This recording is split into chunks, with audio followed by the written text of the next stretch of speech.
یہ ہے قرآن کا مطلب. فَإِذَا عَزَمْتَ، جب ایک ڈیسیجن لے لیا ہے نا، فَتَوَكَّلْ عَلَى اللَّهِ، تو نتیجہ کس پہ چھوڑنا ہے؟ اللہ پہ. یہ توکل کی کمی ہے، اللہ پہ اعتماد ہی نہیں ہے. بھائی جب فیصلہ کر لیا تمام پہلوؤں سے، ایسی کی تیسی، دیکھا جائے گا کیا ہوگا، بھائی دیکھ لیں گے یار، اللہ ہے نا، اللہ بھی تو کچھ کرے گا، سارا خود ہی کرنا ہے. کیا خیال ہے؟ اللہ بھی تو اللہ کے لیے کر رہے ہو نا ایک کام، تو کچھ اللہ پہ چھوڑو یار. صبر کی توفیق بھی اللہ کی طرف سے ملتی ہے. دیکھو ابو سعید خدری رضی اللہ تعالیٰ عنہ چھوٹے بچے تھے، غزوہ احد جس کا بھی واقعہ چل رہا ہے، ان کے خاندان کے سارے مرد اس غزوہ میں شہید ہو گئے. باپ بھی شہید، بھائی بھی شہید، اب کمانے والا گھر میں کوئی بھی نہیں بچا. گھر میں فاقے آنا شروع ہو گئے. تو ان کی والدہ نے کہا کہ بھائی سب جا کے نبی سے پیسے مانگ رہے ہیں صدقے کے، آپ بھی جا کے مانگو. اور یہ نبی کے حکم پہ ہی ہوا ہے نا سب کچھ. تو جو بھی آتے کہ بھئی ہمارے بھائی شہید ہو گئے، ہمارے باپ شہید ہو گئے، گھر میں فاقے پڑ رہے ہیں، تو آپ صلی اللہ علیہ وسلم ان کو صدقے کے پیسے دے دیتے کہ چلو جی تم لو. لیکن جن کے بارے میں نبی سمجھتے تھے نا کہ ان میں خوب توکل ہے، ان کو نبی نے نہیں دیے. جب ابو سعید خدری چھوٹے بچے تھے، یہ نبی کے پاس آئے اور کہا کہ یا رسول اللہ گھر میں فاقے ہیں، میرے بھائی بھی شہید. یار دیکھو جس لیڈر کے کہنے پہ شہید ہوئے ہیں، اگر آج کسی کے کہنے پر آپ کا باپ، آپ کا بھائی شہید ہو جائے اور آپ اس کے پاس جاؤ اور پیسے مانگو، اور وہ جواب میں یہ کہے جو نبی نے کہا، من یتصبر یصبرہ اللہ، جو اللہ سے صبر مانگتا ہے اللہ اس کو صبر دیتا ہے. من یستعفف یعفہ اللہ، جو مخلوق کے سامنے ہاتھ نہیں پھیلانا چاہتا، یعنی میں بھی اللہ کی مخلوق ہوں، جو چاہتا ہے کہ میرے ہاتھ صرف اللہ کے سامنے اٹھیں تو اللہ اس کا خیال کرتا ہے، وہ مخلوق کے سامنے اس کو ہاتھ پھیلانے نہیں دیتا. یہ نہیں کہا کہ مت مانگو، صاف منع نہیں کیا، اشارہ کر دیا کہ ابو سعید تم پہ یہ چیز سوٹ نہیں کرتی، تو اونچے خاندان کے ہو، تمہارے اندر توکل ہے. دیکھو کیا نبوت کی، یعنی آپ صلی اللہ علیہ وسلم کی تربیت کا انداز دیکھو نا. آپ یہ بھی تو کہہ سکتے تھے کہ اے ابو سعید مجھ سے مت مانگو، یہ بھی نہیں کہا، کیونکہ بہت بڑی آزمائش ہو جاتی پھر ابو سعید کے لیے.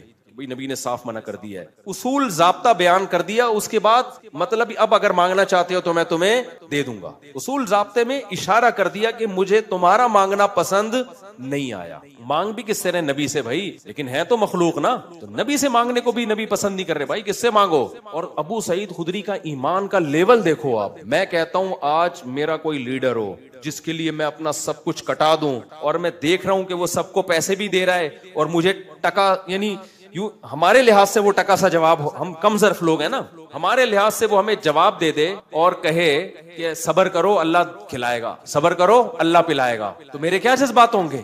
میں کہوں گا جاؤ بھائی آج سے آپ کی جماعت کو ہم نے چھوڑ دیا. سب کو دے رہے ہو، قربانی ہمارے گھر والوں نے سب سے زیادہ دی ہے، فاقے پڑ رہے ہیں، میری ایک ماں وہ بیوہ ہو گئی اور ہم یتیم ہو گئے، باپ بھی شہید، بھائی بھی شہید، کوئی بچا نہیں ہے، اور ہمیں مشورے اللہ سے مانگو، اللہ سے ہوتا ہے. اور ان کو بھی دے دیا، ان کو بھی دے دیا. لیکن ابو سعید خدری کا حوصلہ دیکھو یار، قربانیاں دے کے یہ حوصلہ، اور ایسے خدا کی قسم یہ نبوت کے نبی صلی اللہ علیہ وسلم کے نبی ہونے کی بہت بڑی دلیل ہے. یہ 100% کسی کی نبوت پہ یقین ہوتا ہے نا، تو پھر انسان اس موقع پر نصیحت پر عمل کرتا ہے کہ یہ جو کہہ رہے ہیں اپنی طرف سے نہیں بلکہ اللہ کی طرف سے. اتنی قربانیاں دینے کے بعد آپ مجھے بتاؤ میں آپ سے قربانیاں دلواؤں اپنے کسی ویژن کا حصہ بنا کے، اور میں لوگوں کو پھر پیسے بھی بانٹ رہا ہوں، آپ میرے پاس آؤ، آپ کو میں صبر کی تلقین کروں، کیا گزرے گی آپ کے دل پہ نا، قیامت گزرے گی.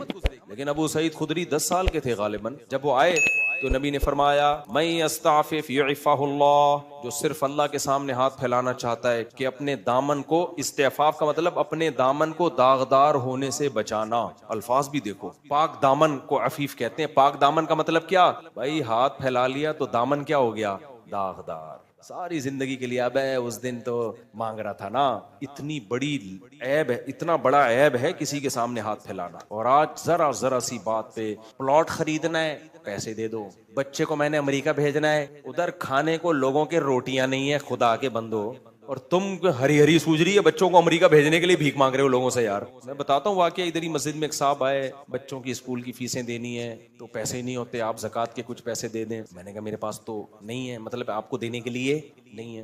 کہہ رہے میں کیا کروں پھر؟ تو میں نے کہا کہ نہیں پڑھاؤ اسکول میں نہیں پڑھاؤ. کہہ رہے ہیں بچہ اسکول میں نہیں پڑھے گا تو کیا کرے گا؟ میں نے کہا ٹماٹر بیچے گا. میں نے کہا جو پریکٹیکلی ٹماٹر بیچ رہا ہے میں نے دینا ہے تو میں اس کو دوں نا. کیا خیال ہے بھائی؟ ابھی تیرا تو امکان ہے کہ پتہ نہیں ٹماٹر بیچے گا بھی کہ نہیں بیچے گا، ہو سکتا ہے کل اللہ اسباب کے دروازے کھول دے. میں نے کہا بھائی کوئی بیماری خطرناک آ گئی ہو، مر رہا ہو بندہ، یا خدا نخواستہ کوئی کھانے پینے کے لالے پڑے ہوئے ہوں تو سمجھ میں آتا ہے، ادروائز یہ نہیں آتا. اور اس طرح جب آپ کسی کو دو گے نا, میں نے دنیا میں دیکھا ہے میرے بھائی, جس نے ایک دفعہ مانگ لیا نا اس کو منگتا ہی بنا رہے گا موت. پھر اللہ کی نظر ایسی ہٹتی ہے, اللہ کہتا ہے بس تو اب مانگ, بھکاری بن کے زندگی گزار, اس کے کبھی ضرورتیں پوری نہیں ہو, مر جائے گا کفن بھی ادھار لے کے جائے گا.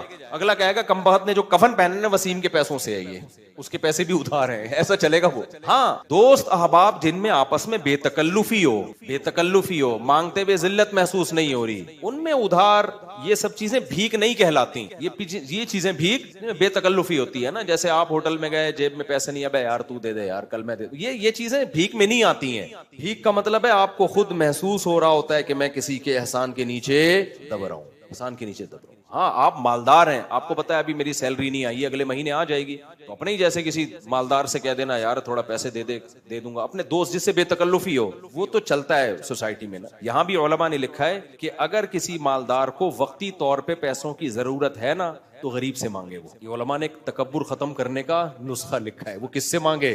اس کو پتا ہے میں پیسے تو دے دوں گا, میری سیلری آتی ہے ہر مہینے, میرے لیے فار ایگزامپل 50,000 ہے, یہ دینا کوئی مشکل کام نہیں ہے. تو غریب سے مانگنے میں کیا ہوگا, اس غریب کی عزت آپ کی نظر میں بڑھ جائے گی. وہ غریب کا دل بھی باغ باغ ہو جائے گا, یار سیٹھ صاحب میرے سے کیا مانگ رہے ہیں, اور وہ غریب دے گا بھی خوشی خوشی. اس کو پتا ہے پیسے کہیں جانے والے ہیں ہی نہیں, اس کے لیے 50,000 اس کے پان گٹکوں کا خرچہ ہے 50,000. تو علماء نے لکھا, ہم نے مدرسوں میں دیکھتے تھے کہ ہمارے مدرسوں میں کچھ مالدار طلبہ تھے, بڑے مستغنی, ان کو کبھی ضرورت ہوتی غریب طلبہ سے مانگ رہے ہوتے تھے, تو وہ غریب خوش خوش کے نا اپنی جیب خرچی بچا کے کہہ رہا اچھا یار ہم سے لو, ہمارا کیا بنے گا ریلیشن. تو لیکن غریب کو چاہیے ایسا نہ ہو کوئی بھی سوٹ ٹائی میں آ کے پیسہ مانگے, آپ میرے بیان کی وجہ سے اس کو دے دو. بھروسہ نہیں ہے یہ اپنی ہو یا کسی سے ادھار لی بھی اس نے, پتا ہو کہ واقعی کیا ہے یہ مالدار آدمی, اس کے لیے 40-50,000 1,00,000 کی کوئی ویلیو ہے نہیں. باپ اور بھائی سے مانگنا, بھائی وہ باپ سے بے تکلفی اور بھائی سے اگر بے تکلفی ہے تو پھر جیسے بے تکلفی والے معاملات, باپ تو باپ ہے نا, وہ تو ساری زندگی مانگتا ہی رہتا ہے انسان, اس سے مانگنے میں کوئی حرج نہیں ہے, لیکن اس کو اتھارٹی دو کہ چاہے تو پیسے دے چاہے تو تھپڑ دے, اس کی مرضی ہے. باپ سے مانگنے میں کوئی حرج نہیں ہے. یہ تو ماں ہے, ہمارے حضرت فرمایا کرتے تھے احسان پتہ ہے کس کا لینا ہے, باپ کا, ماں کا, اپنے کوئی پیر و مرشد ہو, مینٹور ہو آپ کا کوئی جس سے آپ ہدایت لیتے ہو, اور استاذ کا. یہ 4 افراد کے سوا کسی کے احسان کے نیچے نہیں آتے. وجہ اس کی ہے کہ ان کو اللہ نے محسن ویسے ہی بنا دیا ہے. ان کے سامنے فنٹر گیری, اچھا ہو گیا آپ نے سوال پوچھ لیا, ان کے سامنے تکبر نہیں کرنا ہے. ابا آپ کو پیسے دے رہے ہیں, لے بیٹا. ابا انسان وہی اچھا ہوتا ہے جو صرف کس کے سامنے ہاتھ پھیلائے, اللہ کے. باپ کہے گا کم بخت 25 سال کا ہو گیا, میرے ٹکڑوں پہ ہی پلا ہے تو, 1 روپے بھی تو نے اپنی جیب سے تعلیم میری, پراٹھے صبح میرے پیسوں سے کھاتا ہے, گیس بجلی کا, اور آج میں تجھے کہہ رہا ہوں یہ لے بائک خرید لے. کہہ رہے ابا مفتی صاحب نے بیان میں کہا ہے کہ جو مخلوق کا محتاج ہوتا ہے نا, ساری زندگی اللہ اس کو مخلوق کے در کا محتاج بنا دیتے ہیں. تو ابا سے ایسا کہو گے نا تو پھر ابا کی طرف سے کیا آنا چاہیے, چپیڑ. تو باپ ہو گئی, ماں سے تو ہم تو اتنا مانگتے تھے اپنی اماں سے, بھائی ہمارے ابا جب چپیڑ لگاتے تو اماں کے پاس چلے جاتے تھے. تو اماں ابا کا معاملہ اور ہے, لیکن اتنا نہ مانگو کہ وہ ان کو پتلون بیچنی پڑے اپنی بازار میں جا کے, بعض اولاد تنگ کرتی ہے نا. تو اچھا سوال پوچھ لیا آپ نے. تو جن سے جو بڑے رشتے ہوتے ہیں نا, باپ ماں, یہ تو ویسے ہی محسن ہیں. ان سے اگر آپ پان گٹکے کے پیسے نہیں لوگے تو کوئی ان پر احسان نہیں ہوگا, انہوں نے اس سے زیادہ بہت زیادہ آپ پہ خرچ کر دیا ہوتا ہے, تو وہ الگ معاملہ ہے. بڑا بھائی بھی اس میں داخل ہے. اب بڑے بھائی سے ریلیشن کس نوعیت کا ہے, یہ ہر جگہ ایسا بے تکلفی نہیں ہوتی نا. بڑے بھائی سے اگر ریلیشن اچھا ہے, بعض بڑے بھائی تو خوش ہوتے ہیں چھوٹا مانگے, تو خوش ہوتے ہیں کہ یار ہمیں باپ سمجھ رہا ہے, ہمیں جو ہے نا ویلیو دے رہا ہے. تو اچھا سوال پوچھ لیا آپ نے. تو بڑے اپنے وہ ایک الگ بات ہے, سمجھتے ہو کہ نہیں سمجھتے, باقی کسی کا احسان نہیں لینا. تو جلدی سے بات کو سمیٹ کے ختم کرتا ہوں میں.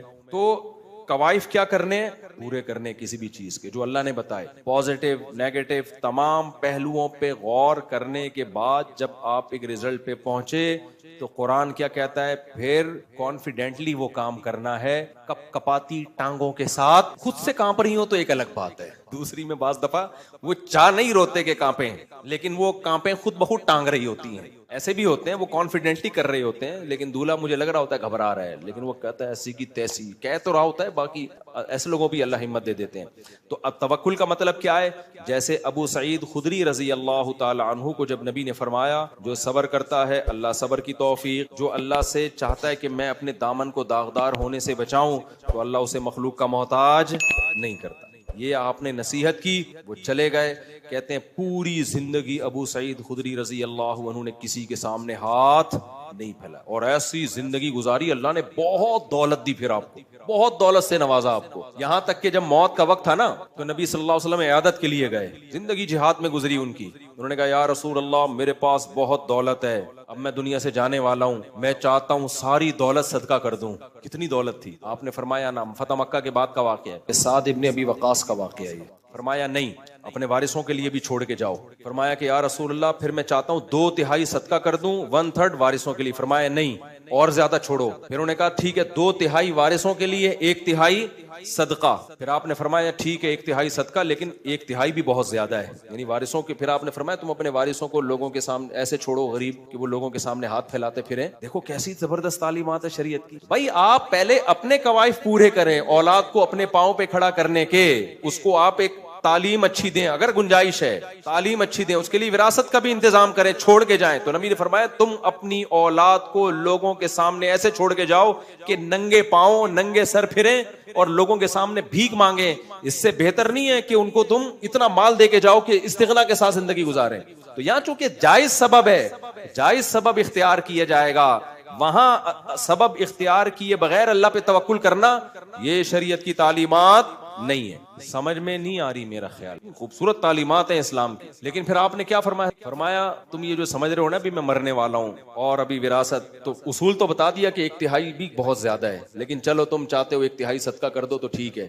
2/3 تبھی علماء نے لکھا ہے کہ اگر صدقہ کرنا ہو نا مرنے کے بعد تو 1/3 سے کم کرنا چاہیے، کیونکہ نبی نے 1/3 کو بھی بہت قرار دیا ہے. پھر آپ نے فرمایا لیکن مجھے ایسا لگتا ہے، یعنی آپ نے فرمایا کہ لعل اللہ ینتفع بک قوم ویضر بک آخرون. اللہ سے مجھے امید ہے ابھی اللہ تمہارے ذریعے بہت سے لوگوں کو فائدہ دے گا اور بہت سو کو بہت نقصان پہنچائے گا تمہارے ذریعے. کیا مطلب؟ تم مرو گے نہیں، ابھی تمہیں اور زندگی ملے گی، شفا ملے گی، اس کے بعد تم میدان جہاد میں لڑو گے جس سے مسلمانوں کو فائدہ ہوگا اور اسلام دشمنوں کو نقصان. ابھی اللہ نے تمہیں بہت سے لوگوں کو مارنے کے لیے رکھا ہوا ہے اور بہت سے لوگوں کو بچانے کے لیے رکھا. پھر وہی ہوا، وہ ٹھیک ہو گئے، حالانکہ وہ نا امید ہو گئے تھے اپنی زندگی سے. تو علماء نے اس حدیث کو بھی نبی کے معجزات میں شمار کیا ہے کہ کوئی امید نہیں تھی بچنے کی، وہ تو وصیتیں کر رہے تھے. نبی نے فرمایا کہ اللہ سے امید ہے ابھی تمہیں زندگی ملے گی. تو استغنا کا یہ فائدہ ہوا، سمجھ رہے ہو؟ تو اس لیے توکل کا مطلب کیا ہے بھائی؟ اللہ پہ اعتماد کرو گے تو اپنے آپ کو اللہ کے حوالے کر دو گے، جو ہوگا دیکھا جائے گا. ہم کوئی اکیلے تھوڑی ملحد تھوڑی ہے کہ بندر سے انسان بنے، بس اتفاق سے ہو گیا تو سب کچھ اتفاق سے ہوتا رہے گا. اوپر ہمارا رب بیٹھا ہوا ہے، وہ ساری سچویشن کو دیکھ رہا ہے. اس نے شادی کی ہے، اس نے زنا بولو نہیں کیا، سالے اس کو جو کوٹ رہے ہیں یہ اللہ دیکھ رہا ہے، کٹتا ہوا بھی دیکھ رہا ہے، پٹتا ہوا بھی دیکھ رہا ہے، گریبان کھول کے بھاگتا ہوا بھی دیکھ رہا ہے. تو وہ رب تھوڑی بھولے گا، وہ تمہیں حوصلہ دے گا، وہ تمہیں میرے پاس بھیج دے گا، میں تمہارا حوصلہ اور زیادہ. خیر تو وَمَن يَتَوَكَّلْ عَلَى اللَّهِ فَهُوَ حَسْبُهُ. اللہ کہتے ہیں جو مجھ پر اعتماد کرتا ہے میں کافی. یا تو اللہ مسائل حل کر دیتا ہے یا مسائل رہتے لیکن صبر دے دے گا، حوصلہ دے دے گا. حوصلہ بھی تو اصل چیز تو حوصلہ ہے نا، وہ برداشت کرنا آسان ہو جائے گا آپ کے لیے. تو غزوہ احد میں بھی اللہ نے کیا فرمایا کہ جب اتنے شہید ہو گئے تو منافقین کہنے لگے دیکھو ہماری مان لیتے تو یہ سب کچھ نہ ہوتا. تو قرآن کی یہ دوسری آیت جو میں نے بتائی نا، ایک آیت کہ جب کوئی کام کرو تو تمام قوائف مکمل کرو، اس کے بعد فیصلہ کرو تو توکل کس پہ کرو؟ اللہ پہ. پھر بھی نقصان ہو سکتا ہے، پھر بھی کیا ہو سکتا ہے؟ نقصان. پھر اس نقصان میں کیا کہنا ہے؟ اللہ نے فرمایا یا ایھا الذین آمنوا لا تکونوا کالذین کفروا وقالوا لاخوانہم. اے ایمان والو، کافر جب جنگ لڑتا ہے نا اور جنگ میں آ کے ان کو شکست ہو جائے، قتل ہو جائیں، تو پتہ ہے کیا کہتے ہیں؟ اسی طرح جب وہ تجارت کے لیے ملکوں میں سفر کرتے ہیں تو سفر میں حادثہ ہو گیا، جہاز ڈوب گیا. پہلے حادثے بہت ہوا کرتے تھے، اب جا رہے ہیں بزنس کے لیے سمندری سفر میں، جہاز الٹ گیا، ڈوب گیا جہاز. تو وہ کیا کہتے ہیں؟ ان کے پیچھے لوگ روتے پیٹتے ہیں، ہائے اس کاروبار کے لیے نہ جاپان نہ جاتے، نہ زلزلے میں ہلاک. جاپان میں زلزلہ آئے نا، ایک عجیب چیز میں نے وہاں دیکھی ہے. اب جاپانی اکثر دبلے دبلے ہوتے ہیں. میں جب جاپان میں تھا تو بہت خطرناک زلزلہ آیا تھا نا، آپ کو بھی پتا ہوگا. خیر مجھے تو پتہ ہی نہیں چلا زلزلے کا، ہم پل پہ تھے اس وقت، پل تو ویسے ہی ہل رہا ہوتا ہے، لیکن واپس آئے تو پتا چلا پورا یوں ہل رہا تھا. تو میں نے اپنے میزبان سے، ہمارے جو ارشاد بھائی، ان سے پوچھا، میں نے کہا یار یہ تو بڑا خطرناک ہے. وہ ہر ہفتے ایک دو جھٹکے آ جاتے ہیں. انہوں نے کہا کہ ہر ہفتے ایک دو ہل جاتے ہیں تھوڑے سے، تو ہمارے لیے نارمل ہے. تو میں نے کہا بھائی اگر اوپر والے پورشن میں چھت گر گئی، 2 پورشن تھے نا ان کے گھر کے، چھت گر گئی، خدا نہ خواستہ بندہ تو مرے گا. انہوں نے کہا یہ پہلے سے انتظام نظام ہے ہمارے ہاں چھت بہت ہلکی ہوتی ہے, گتے کی چھت نہیں جسے کہتے ہیں, مضبوط ہوتا ہے, اس پہ ایک اپارٹمنٹ پورا بن جاتا ہے, لیکن وہ اس چھت کا ویٹ نہیں ہوتا. میں نے کہا بھائی چھت کا ویٹ تو نہیں ہے, لیکن اوپر آپ جیسا کوئی بندہ بیٹھا ہوا ہو اس کا تو ویٹ ہوگا نا. نہیں آئی میرا خیال ہے بات. کہہ رہے ہیں یار یہ تو ہم نے کبھی, میں نے کہا مجھے یہ ڈر لگ رہا ہے آپ کے گھر میں اب رات کو سوتے ہوئے, وہ اوپر جا کے سوتے تھے نا اوپر والے ارشاد بھائی, اور بھاری بھی ہیں ماشاءاللہ, جسم بھی ان کا بھاری. میں نے کہا ارشاد بھائی مجھے جاپانیوں نے یہ تو پورا انتظام کر لیا کہ چھت ہلکی بنا دی, چھت گرے گی ہمیں کچھ نہیں ہوگا, لیکن آپ اگر گر گئے تو ایک اور زلزلہ آئے گا, پھر صرف یہ نہیں کہ بندہ نہیں مرے گا. تو میں نے پھر ان سے کہا, میں نے کہا دیکھیں جاپانیوں نے نا جاپانیوں کے ویٹ کے حساب سے زلزلہ کا حساب کتاب کیا ہے, اس کو پاکستانیوں کا ویٹ معلوم نہیں ہے. تو آپ جاپان کے سائنسدانوں کو جا کے بتائیں یا یہاں کے ماہرین زلزلیات کو جا کے بتائیں کہ بھائی اب تھوڑا سا کوئی اور ٹیکنالوجی لے کر آؤ, یا تو اوپر والے اپارٹمنٹ بنانا چھوڑ دو, کیونکہ اوپر بندہ گرے گا تو اس کی ایسی کی بندے کو کچھ نہیں ہوگا, وہ جس پہ گرے گا نا. سورہ یونس میں اللہ نے اپنی قدرت کے دلائل بہت اہتمام سے بیان کیے. اکان للناس عجبا ان اوحینا الیہ, لوگوں کو اس پہ تعجب ہو رہا ہے کہ ہم نے ایک انسان پر وحی کر دی اور وہ لوگوں کو خوشخبری دے رہا ہے کہ جو ایمان لے کر آئے گا اس کے لیے جنت, اور جو کفر کرے گا اس کے لیے جہنم کی آگ. لوگ کہہ رہے ہیں یہ کیسے ہو سکتا ہے, یعنی اللہ کا انداز دیکھیں بیان کا. اکان للناس عجبا, لوگوں تمہیں اس میں تعجب کیوں ہو رہا ہے کہ ہم نے ایک پیغمبر کو تمہاری طرف بھیجا جو تمہیں بتا رہے ہیں کہ اچھا عمل کرو گے تو جنت ملے گی, برا عمل کرو گے تو جہنم, تو اس میں تعجب کی کون سی بات ہے؟ لوگ کہہ رہے ہیں نہیں یہ نہیں ہو سکتا, یہ نہیں ہو سکتا. پھر اللہ نے اپنی قدرت کی دلائل دیے. دیکھو تمہارا رب وہ ہے جس نے آسمانوں اور زمین کو بنایا. دیکھیں اللہ کی ذات ایسی ہے جس سے انسان سب سے زیادہ غافل ہوتا ہے. اس وقت دنیا میں اللہ کا جو ٹاپک ہے نا معاذ اللہ, وہ سب سے فضول ترین ٹاپک. آپ تجربہ کر کے دیکھ لیں, 4 آدمی بیٹھے ہوئے ہوں, کسی بھی ٹاپک پر بات کریں سب دلچسپی لیں گے. آپ بزنس کی بات شروع کر دیں سب کے کان کھڑے ہو جائیں گے. کیا خیال ہے؟ آپ 4 شادیوں کی بات شروع کر دیں خوشی سے بے ہوش ہو جائیں گے. آپ صحت کی بات شروع کر دیں سب کے کان کھڑے ہو جائیں گے. اللہ کی بات کریں گے تو بوریت ہونا بولو. تو اللہ اپنا انٹروڈکشن کرواتا ہے قرآن میں جگہ جگہ کہ سب سے زیادہ تو تمہاری زندگی میں جس کا کردار مؤثر ہے نا وہ میری ذات ہے. سارے تصرفات میں کر رہا ہوں, پیدا میں نے کیا, کائنات کو میں نے بنایا, اور تمہاری ڈکشنری میں سب سے کم, تمہاری زبان پہ سب سے کم جس کا نام آتا ہے وہ میری ذات ہے. تو اللہ اپنا تعارف کروا رہا ہے, ان ربکم اللہ الذی خلق السماوات والارض, وہ رب ہے جس نے آسمانوں اور زمینوں کو پیدا کیا, اور جعل الشمس ضیاء, سورج کو اس نے کیسی روشنی بنایا, والقمر نورا, اور چاند کو اس نے روشن کیا, اور فی اختلاف اللیل والنہار, آسمانوں اور زمینوں کے دن اور رات کے عدلنے بدلنے میں تمہارے لیے بہت بڑی بڑی نشانیاں ہیں. اور اللہ نے فرمایا ان الذین لا یرجون لقاءنا ورضوا بالحیات الدنیا, جو لوگ اس دنیاوی زندگی پہ راضی ہو کے بیٹھ گئے ہیں کہ بس اسی دنیا کے لیے دوڑ دھوپ کرنی ہے, اپنا کاروبار, اپنے بیوی بچے, اپنے بحریہ ٹاؤن کے 2-3 پلاٹ سنبھال کے بیٹھ گئے, میری گاڑی, میرا بنگلہ, میری صحت, میرے جو جم میں جاتے ہیں نا وہ میرے ڈولے بنا کے ہوتے ہیں نا, بس ان کو اسی کی فکر ہوتی ہے, اور قمیضیں اتار کے شیشے کے آگے کھڑے ہو کر دیکھ رہے ہوتے ہیں کتنا تھا میں, کتنا ہو گیا اور کتنا باقی ہوں. جم والا یہی کر رہا ہوتا ہے نا, پرانی تصویر دیکھ کے کہے گا میں اتنا سا تھا, اتنا ہو گیا اور اتنا باقی رہ گیا, یعنی اتنا مزید اپنے اوپر گوشت چڑھانا ہے. تو آج ہر آدمی کی فکر کیا ہے؟ دنیا, کماؤں, کھاؤں, اچھی صحت ہو, اچھی عزت ہو, پیسہ ہو, بس. تو اللہ نے ان لوگوں کو دھمکی دی, ان الذین لا یرجون لقاءنا, جن کو ہم سے ملاقات کی امیدیں نہیں ہیں, وہ بھول گئے آخرت کے دن کو. ورضوا بالحیات الدنیا, اسی دنیا پہ مطمئن ہو کے بیٹھ گئے. وطمئنوا بها, مکمل اطمینان ہے اس کو اس پر کہ بس ہم ٹھیک ہیں. والذین هم عن آیاتنا غافلون, اور کائنات میں ہم نے اپنی قدرت, اپنے وجود, اپنی توحید اور آخرت کے برحق ہونے کے جو دلائل رکھے ہیں ان دلائل سے وہ غافل ہو گئے. دلائل سے کیسے غافل ہوتا ہے انسان؟ نشانیاں دیکھتا ہے, ان نشانیوں سے عبرت نہیں پکڑتا, فائدہ اٹھاتا ہے اپنا دنیاوی. جیسے دودھ جب آپ پیتے ہیں, قرآن کہتا ہے دودھ اللہ کی ایک نشانی ہے. جہاں قرآن نے دودھ کا ذکر کیا نا تو قرآن کیا کہتا ہے؟ ان فی ذلک لآیات لقوم یتفکرون, اس دودھ میں غور و فکر والوں کے لیے نشانیاں ہیں. کیسے نشانیاں ہیں؟ قرآن کہتا ہے